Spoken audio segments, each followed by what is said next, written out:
Hey, hey, hey. We are back at the Queen's Power Show, where queens come to speak and stand in their truth, embracing our power through our stories to create a global sisterhood.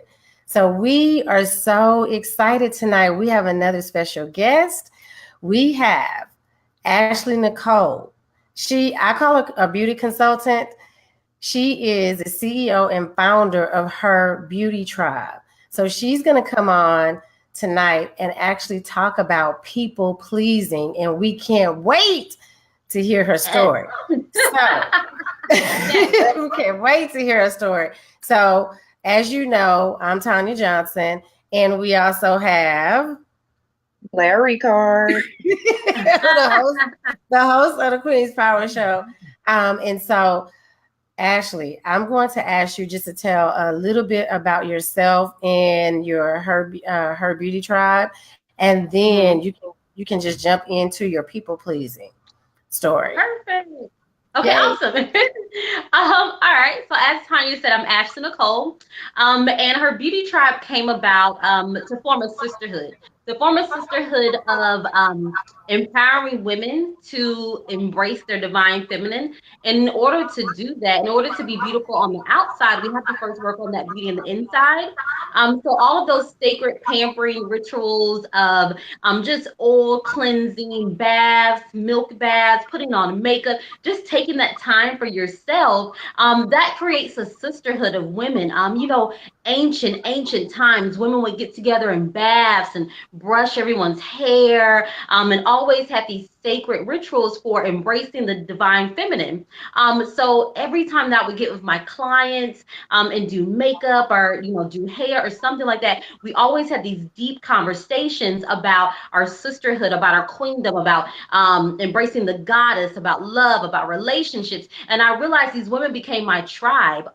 So I am she, just like you are she. We are her. We are all together. We are we. We are all united. So we are Her Beauty Tribe. Everyone is a part of your beauty tribe. Every woman you meet is a part of your beauty tribe because we're sisters and we're clean queens and we're all connected. Now that did take a while to come about to get into my story. I'll be 32 this year. But when I was in college, very, very young, I got involved in a relationship that was maybe 10, 11 years long. I have no idea. It was a very long relationship. And I found myself trying to fit this mold.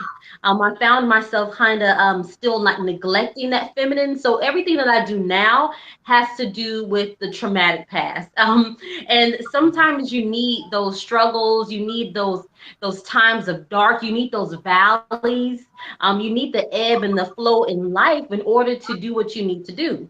So I found myself in this relationship. We were It was good at first, great. Everything's great at first. But then it became comfortable.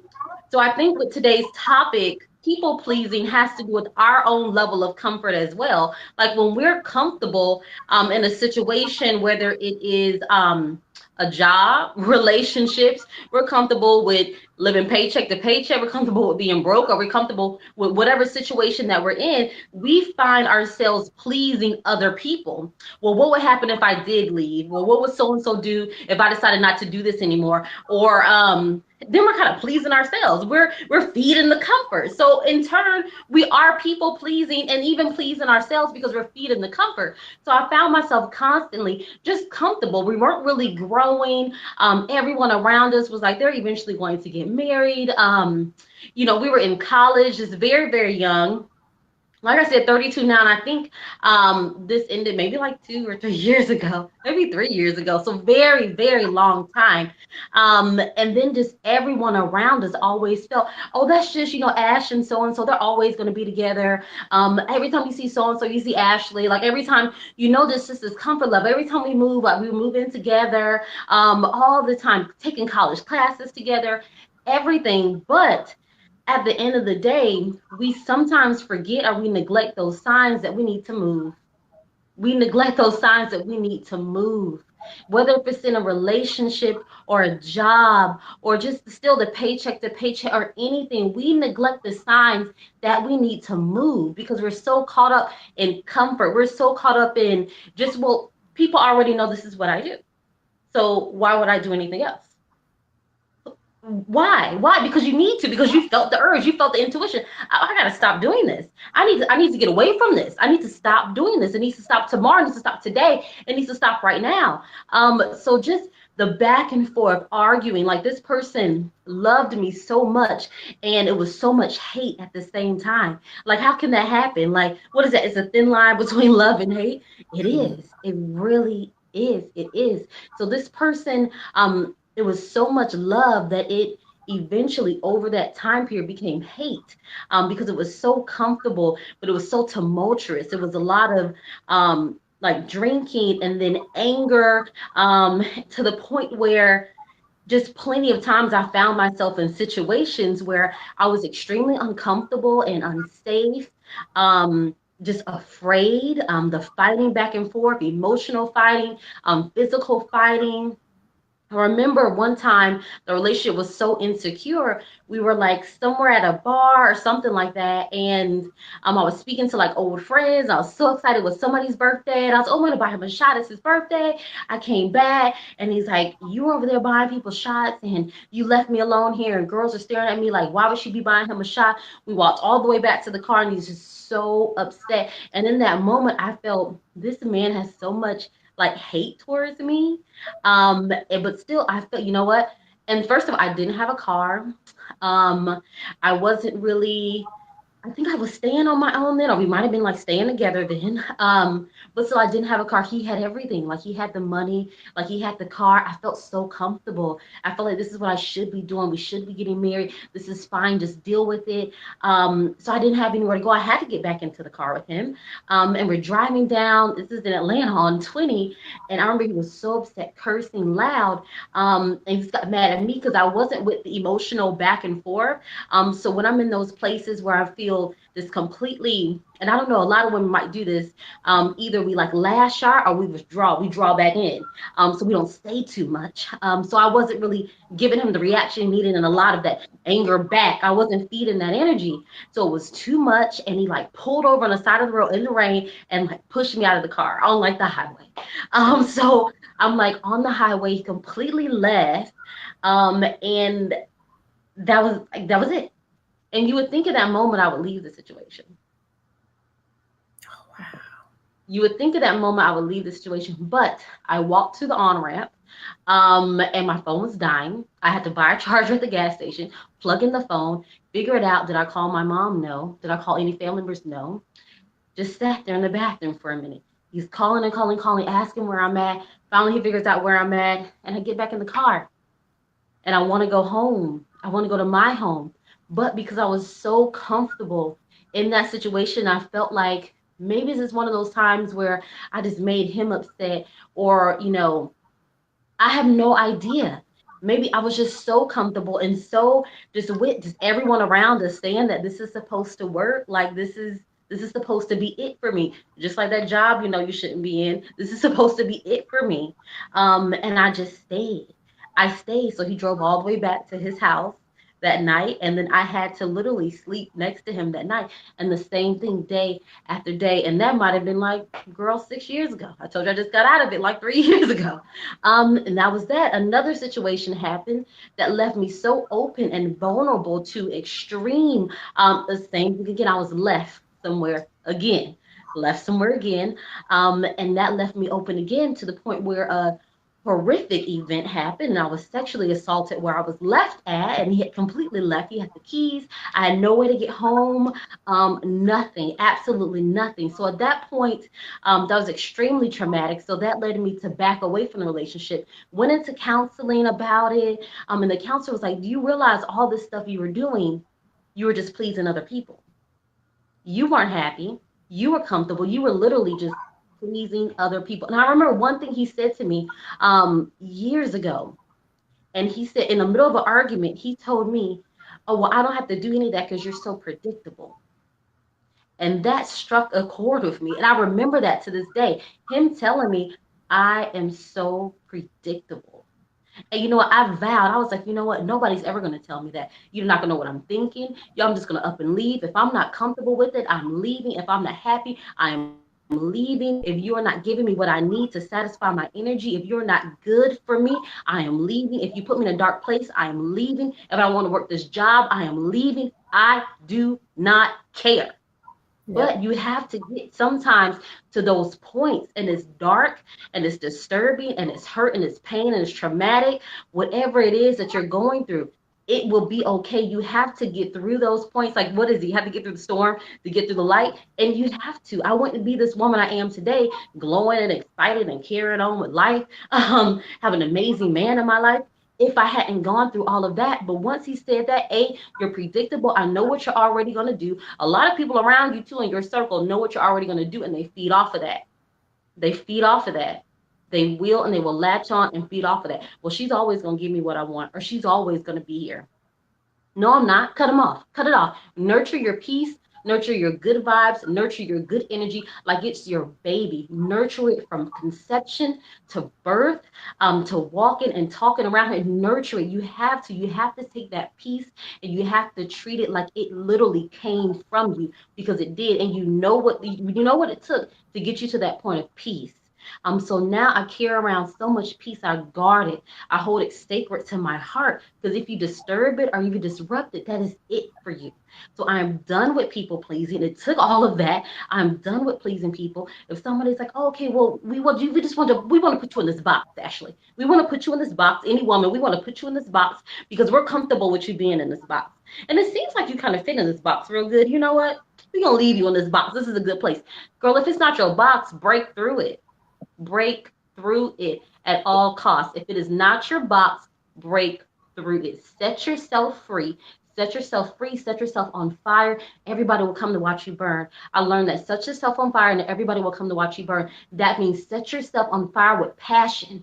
And that is when you get people and opportunities lined up, meeting you right there, because you are so passionate and you are so on fire with your gifts and your purpose. You are aligned, you're in alignment. But I wouldn't have any of this without going through that dark place. So I do celebrate that part of myself. I celebrate that transition. I celebrate those traumatic experiences. Yes, I have scars. I have wounds. I have physical wounds, I have emotional wounds, but we heal them. We heal them every day. And you are never going to be up to your full value if you're constantly pleasing other people. I probably several times could have died in that car. In that situation, it was so tumultuous that this person loved me enough. I felt myself being that girl in the news with that cute little smiley picture. And they're like, Ashley Nicole in a car accident, boyfriend at the wheel, he was drinking crazy. And I felt that like that could have been me. Like it's several times of just anger, a lot of anger, because it was so much love that it had just boiled into a hate, because he hated the situation too. So you had two people in this situation that are constantly butting heads, constantly just together 10 plus years, because everybody thinks, oh, you guys are so good together. It's great. No, we're not about to please other people when we're hurting in the inside, when we're tired in the inside, when we're lacking in the inside, when we're just completely in a point of pain in the inside. So all of that, even though it had to be complete chaos, other just down dirt, felt like I didn't have anything. Nothing. I had no car. Like just all the money was like his. And seeing that at such a young age, at like 17 and 20 and like 22 and like 23, and going back and forth, then I can tell other women now, you know what, if you're not happy at 18, it's not going to change when he's 20, when you're 22, when you're 23, when you're 26. It's not about to change. It's not about to change. You've got to get out. You've got to grow. You're never going to grow in that situation. I would either be like dead or stuck right now. That's it. I'm leaning more towards the first. Probably did. And it's ridiculous. Yes. So that is a little bit about that story. Oh my gosh. Yeah. You got flashbacks. Got my arms crossed. Oh my goodness. Yeah. I experienced something very, very similar in marriage. We were together totally 12 years, married 8 years, and his anger was just like that. It's like I couldn't case it.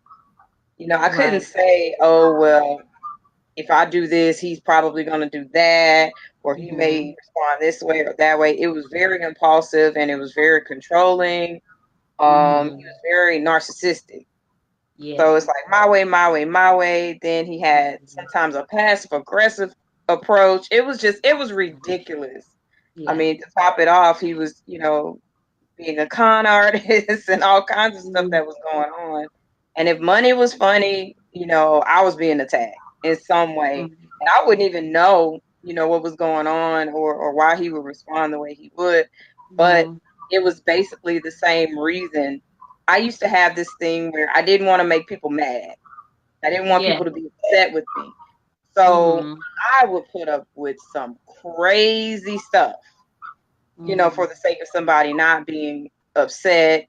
And I wasn't confrontational at all. And I mean, even healthy confrontation. I didn't know what to do. I didn't know what to say.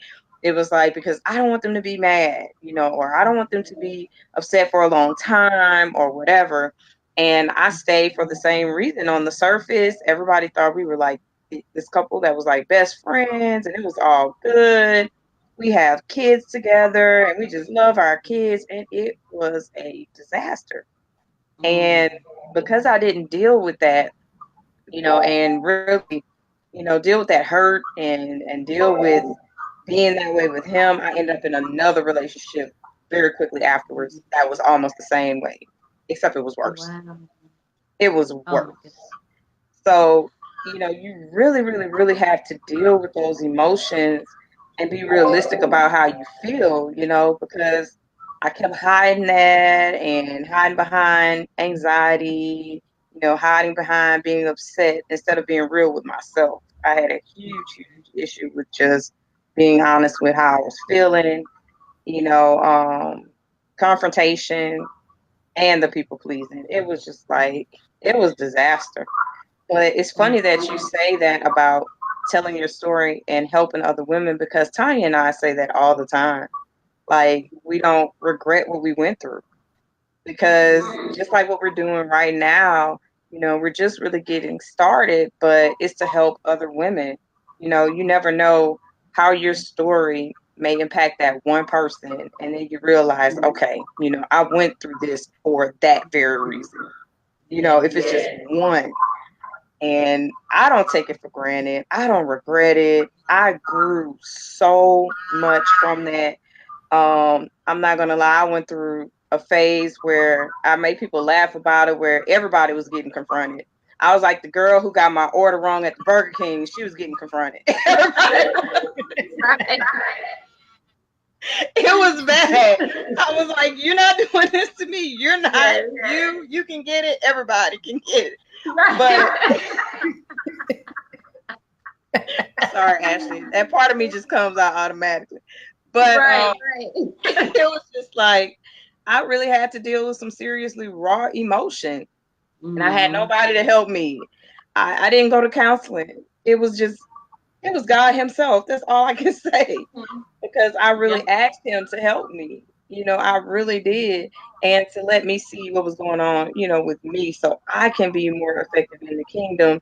And also so I could not go backwards again, or would not go backwards again. So, powerful testimony, girl. You gave me flashbacks. Jesus. I'm going to go punch him in the face right now. Yes, like, girl. And then you mentioned something about how, since you didn't address it then, like within yourself, you went back to a situation that was worse. And that literally had me thinking about what is that? The universe. God will give us constant, we'll still stay in the same cycle until we learn that lesson. Like, that same thing will keep coming up until we learn that lesson. It doesn't matter. He's going to have a different face. That job is going to have a different boss. Everything will be different, but that lesson is still the same. But until we learn it, until we pull ourselves out of it, that cycle is this going to keep on going? And it's a horrific cycle. And you would think that we would be, before you even get into it, we would see the signs, but we really don't. Sometimes you really do not see the signs because you haven't addressed it.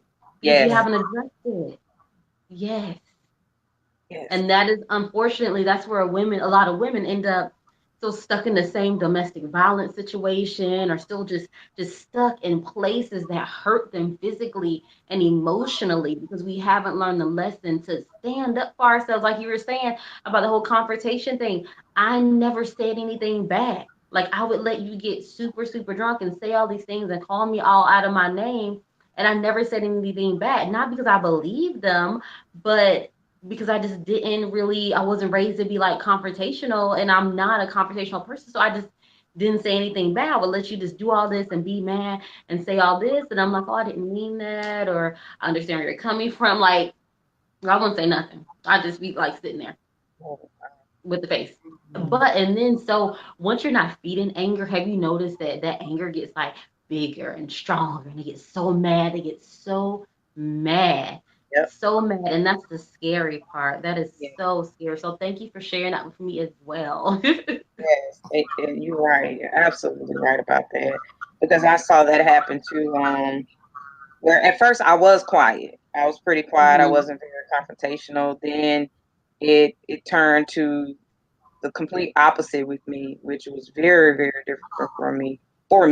And from there I became very confrontational, especially with the guy that I was with. But I noticed once I started getting quiet again, he did start getting worse. He did start getting worse. And then I started feeling the pressure of it, and I was like, okay, this is it. It's time to go, because it was becoming very abusive. Not so much physical, but more verbal.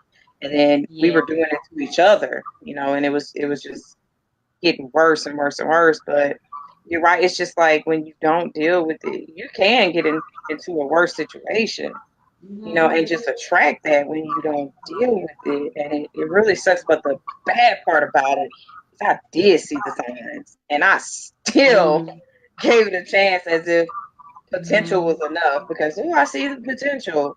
And I tell people now, don't you dare date or marry for potential. That is the worst thing you can do, because 9 times out of 10, that person is not going to change. They may grow up a little bit, but it's character traits that just may not go anywhere. And you have to check that family life and really pay attention to that. It's so many things, but you have to trust your intuition. You really do. And I didn't trust it, and I saw it and still did it, but I still don't take it for granted. It's a lesson learned. I'm alive. Right. We are here. Yes. We are here. We have our crowns on. Yes. Oh my goodness. Ladies, I am blown away by both of your testimonies. Ashley, I am proud of you because you made it through. You made it through, and you took your pain and turned it into your passion, and you're helping other women. And the best part about it, you get to beautify other women and help other women beautify themselves. I love makeup. So I see you. So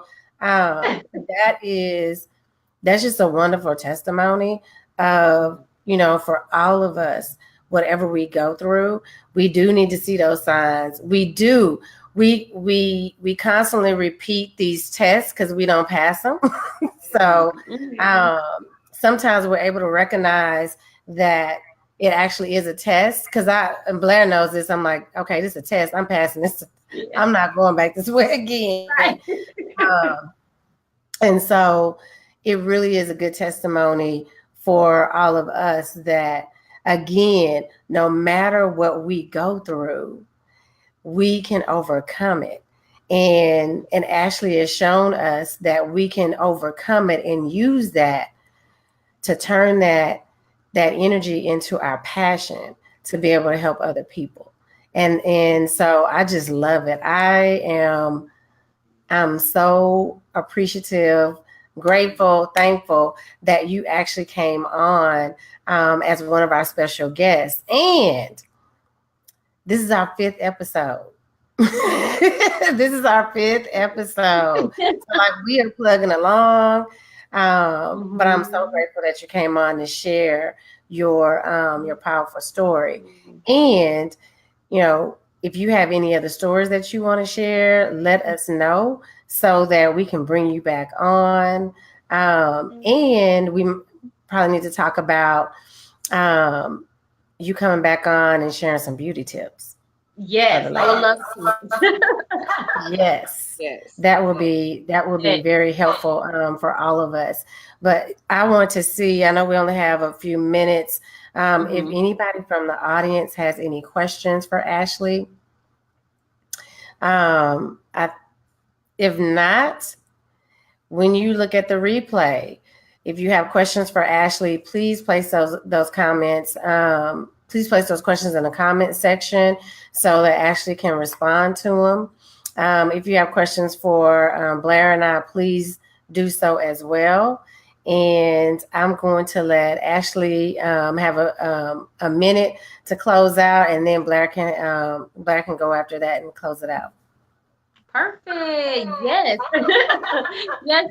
Drop any questions that you may have, and I would love to come back on because honestly, this is just one story. It's a ton of them. It is a ton of them. And I'm a big believer in order to be beautiful, we have to like beautify our scars.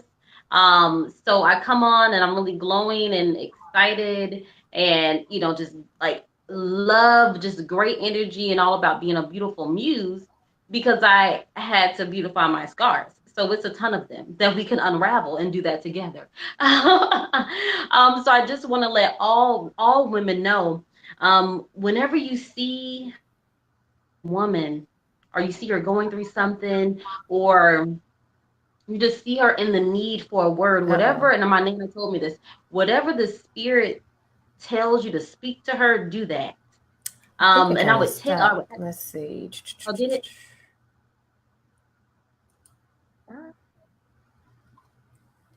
think it froze for a little bit. Okay. And give her a couple of seconds, see if it comes back. Can you guys hear me?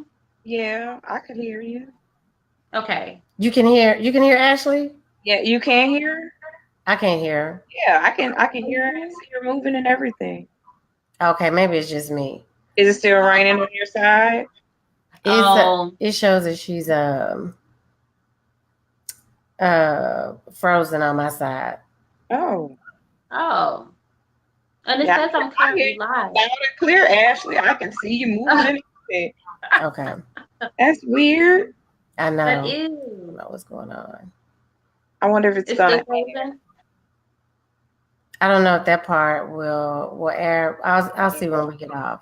Yeah. But you can hear Ashley now. Oh, you can hear her. And I can hear you, Blair. I can hear both of you and see you. Yeah. And she's not frozen at all. Do you want her to continue just in case?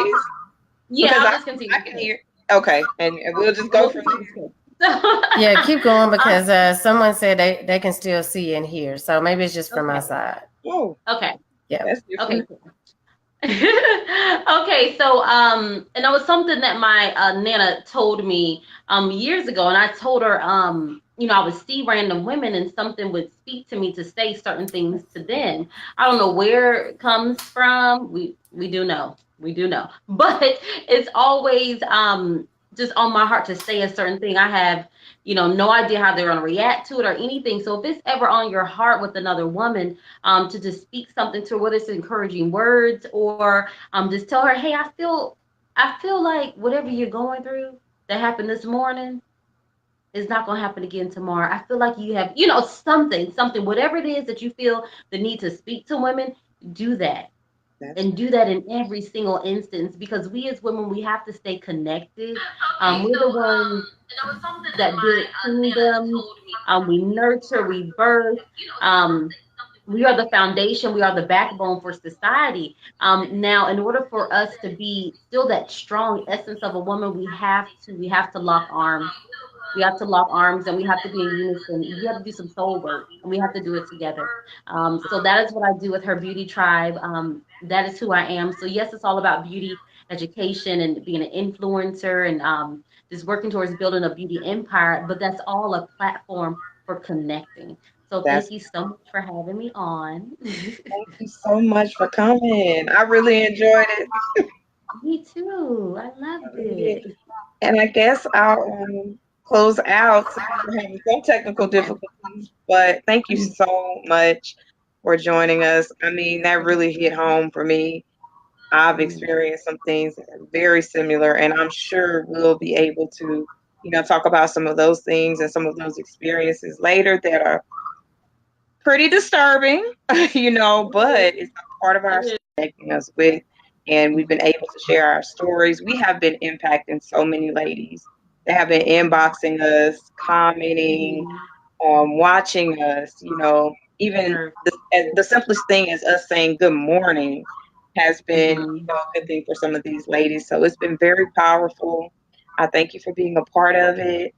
And everybody who's tuning in, please feel free to share. If you would like to add any ladies to the group, please do.